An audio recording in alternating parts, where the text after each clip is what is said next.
So you started filming shortly after the invasion of Ukraine, so in 2022. Did you think that it was going to be a film, or did you just want to document in some fashion what was happening to your school? 14 марта стали приходить письма о том, что учителя должны говорить, как учителя должны говорить. И мне позвонила зауч и сказала, что Павел Ильич, теперь вы обязаны это снимать. The 14th of March came all of the directives from on high about what teachers are supposed to say and how they're supposed to say. And the administrators in school called Pasha in the office and said, you know, this is now part of your job. You're going to have to film all of these classes. Да, и после первого урока я понял, что мы должны были отчитываться перед министерством этими видеозаписями, но после первого урока я понял, что я не имею никакого права удалить этот материал, это не принадлежит только министерству. And so we were required to report back and prove that we were doing these classes by sending all of those lessons into the Ministry of Education. But after the very first lesson that I filmed, I thought, I don't have the right to delete this material after that. This doesn't belong to only the Ministry of Education. This is very critical to show people what is happening.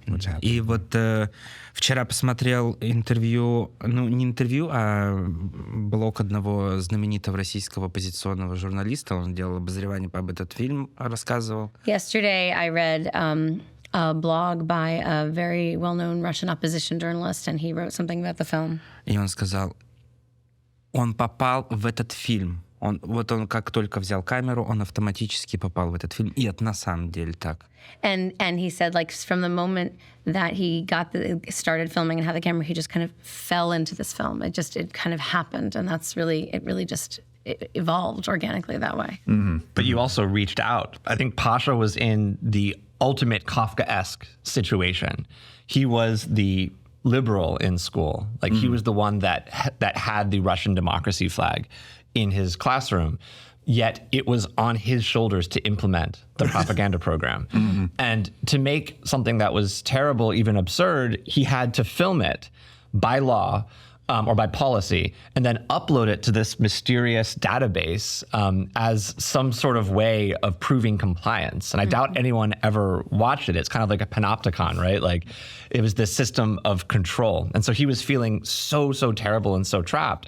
And then we got connected because he responded to a casting call by a Russian company. Mm-hmm. There was this casting call, and it was saying, how has your job changed as a result of the special military operation in Ukraine? And that company was actually looking for, from the Russian perspective, positive stories. So they were looking for people to write in and say, oh, we're writing letters to the soldiers. But Pasha is in this situation, and he sees it, and he's like, let me tell you how my job has changed. I've been turned into a propagandist, and I'm coming into school filled with guilt every single day. He just sends that out. He responds to the casting call to a random Russian web content company. But then by a twist of fate, someone at that company forwarded it to me, and then we started collaborating.